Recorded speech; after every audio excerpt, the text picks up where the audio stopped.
ലോകസഭാ തെരഞ്ഞെടുപ്പ് അടുത്തെത്തിയിരിക്കുന്നു. കാസർഗോട്ട് ഉണ്ണിത്താൻ എംപിക്കെതിരെ CPM-ന് ഇനി മത്സരിപ്പിക്കാൻ ബാക്കിയുള്ളത് ജനറൽ സെക്രട്ടറി സീതാറാം യെച്ചൂരി മാത്രമാണ്. ഇത് ഞാൻ പറഞ്ഞതല്ല, ഉണ്ണിത്താൻ്റെ ഒരു വെല്ലുവിളിയാണ്. ആ വാക്കുകൾ നമുക്ക് കേട്ടു നോക്കാം. എനിക്കെതിരെ ഇനി കാസർഗോട്ട് മത്സരിപ്പിക്കാൻ പറ്റിയ ഏറ്റവും നല്ല സ്ഥാനാർത്ഥി സീതാറാം യെച്ചൂരിയാണ്. എന്തായാലും വടക്കേ ഇന്ത്യയിൽ നിന്ന് അദ്ദേഹം ഇവിടെ വന്ന് എനിക്കെതിരെ മത്സരിക്കുമെന്നുള്ള വിശ്വാസം എനിക്കില്ല. അതുകൊണ്ട് ആര് മത്സരിച്ചാലും എതിർ സ്ഥാനാർത്ഥിയെ നോക്കിയിട്ടല്ലല്ലോ ഞാൻ മത്സരിക്കുന്നത്. വമ്പൻ സ്രാവുകൾ വിചാരിച്ചിട്ട് കാസർഗോട്ട് ഇടതുപക്ഷ മുന്നണിക്ക് പരോക്ഷമായി പിന്തുണ കൊടുത്തിട്ട് ജയിക്കാൻ കഴിയും എന്ന് എനിക്കറിയാമെങ്കിൽ ഇത്തവണ എന്നെ തോൽപ്പിക്കുക അത്ര എളുപ്പമുള്ള കാര്യമല്ല. അതായത് സംസ്ഥാനത്ത് CPM-ന്റെ ഏറ്റവും വലിയ കോട്ട എന്ന് പറയുന്ന വിപ്ലവ ചരിത്രം പേറി നടക്കുന്ന ഇടങ്ങളാണ് കയ്യൂർ, കരിവെള്ളൂർ ഒക്കെ. ഈ സ്ഥലങ്ങളൊക്കെ കാസർഗോഡ് ലോകസഭാ മണ്ഡലത്തിലാണ് സ്ഥിതി ചെയ്യുന്നത്. അതായത് കാസർഗോഡ് എന്ന് പറയുമ്പോൾ CPM-ന്റെ കോട്ടകൊത്തളം എന്ന് തന്നെ പറയാം.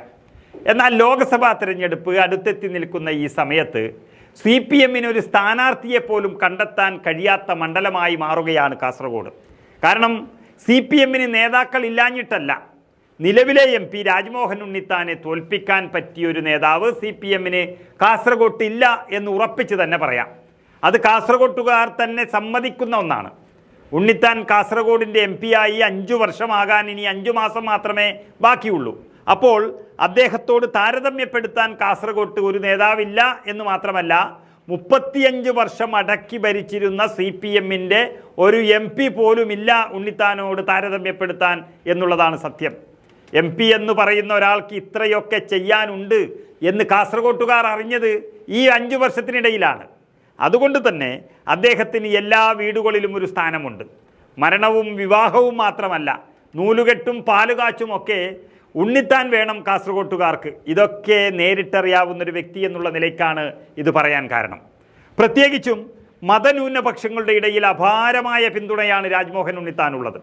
അതിനെ തകർക്കാൻ സാധ്യമല്ല എന്നുള്ളത് കൊണ്ടാണ് എന്തെങ്കിലും ചെയ്യാൻ കഴിയുമോ എന്നറിയാൻ ജില്ലയിലെ CPM-ന്റെ പ്രമുഖനായ നേതാവും മുൻ ജില്ലാ പഞ്ചായത്ത് അംഗവുമായ ഡോക്ടർ VPP മുസ്തഫയെ തദ്ദേശ മന്ത്രിയുടെ പ്രൈവറ്റ് സെക്രട്ടറിയുടെ സ്ഥാനത്ത് നിന്നും രാജിവെപ്പിച്ച് കാസർഗോട്ടേക്ക് കൊണ്ടുവന്നത്. അതിനുള്ള പ്രവർത്തനം അദ്ദേഹം തുടങ്ങിയതുമാണ്. പക്ഷേ പാർട്ടി കേന്ദ്രങ്ങളിൽ നിന്ന് തന്നെ റിപ്പോർട്ട് വന്നു, ഉണ്ണിത്താൻ്റെ 7 അയലത്ത് പോലും എത്താൻ അദ്ദേഹത്തിന് കഴിയില്ല എന്ന്.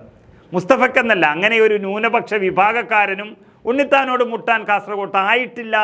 അതുകൊണ്ടാണ് TV രാജേഷ് എന്ന കല്യാശ്ശേരിയിലെ മുൻ MLA-യുടെ പേരും കാസർഗോട്ട് ഉയർന്നു വന്നത്. രാജേഷ് അത്യാവശ്യം ജനസമിതിയുള്ള ആളാണെങ്കിലും കണ്ണൂർ ജില്ലക്കാരനായ അദ്ദേഹത്തിന് പയ്യന്നൂരും കല്യാശ്ശേരിയും കഴിഞ്ഞാൽ മറ്റ് 5 നിയമസഭാ മണ്ഡലങ്ങളിൽ വലിയ പിടിപാടില്ല. മാത്രമല്ല, അരിയിൽ ഷുക്കൂർ എന്ന പയ്യനെ വിചാരണ ചെയ്ത് കൊലപ്പെടുത്തിയ കേസിൽ 25ാം പ്രതിയാണ് TV രാജേഷ്.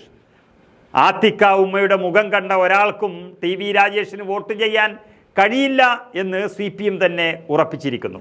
അതിനുശേഷം ഇങ്ങനെ കുറേ പേരുകൾ കാസർഗോട്ട് പറയുന്നതല്ലാതെ ഇവരിൽ ആരാണ് ഉണ്ണിത്താനെ നേരിടാൻ കഴിയുന്നത് എന്ന് തീരുമാനിക്കാൻ CPM-ന് കഴിഞ്ഞിട്ടില്ല. ഇത് നന്നായി കാസർഗോട്ടുകാർക്കറിയാം. ഇനി അഖിലേന്ത്യാ സെക്രട്ടറി സീതാറാം യെച്ചൂരിയെ തന്നെ ഉണ്ണിത്താനെതിരെ മത്സരിക്കാൻ കൊണ്ടുവരണമെന്ന് കാസർഗോട്ടുകാർ തമാശയായി ഇങ്ങനെ പറയുകയാണ്. അതാണ് ഉണ്ണിത്താൻ ഒരു ചാനൽ ചർച്ചയിൽ പറയുന്നത് നമ്മൾ കേട്ടത്. ഏതായാലും അന്ധമായ രാഷ്ട്രീയമെന്ന പേരുദോഷം മാറ്റി നന്മയ്ക്കും വികസനത്തിനുമൊപ്പം നിൽക്കാൻ കാസർഗോട്ടുകാരും ഇതാ പഠിച്ചിരിക്കുന്നു.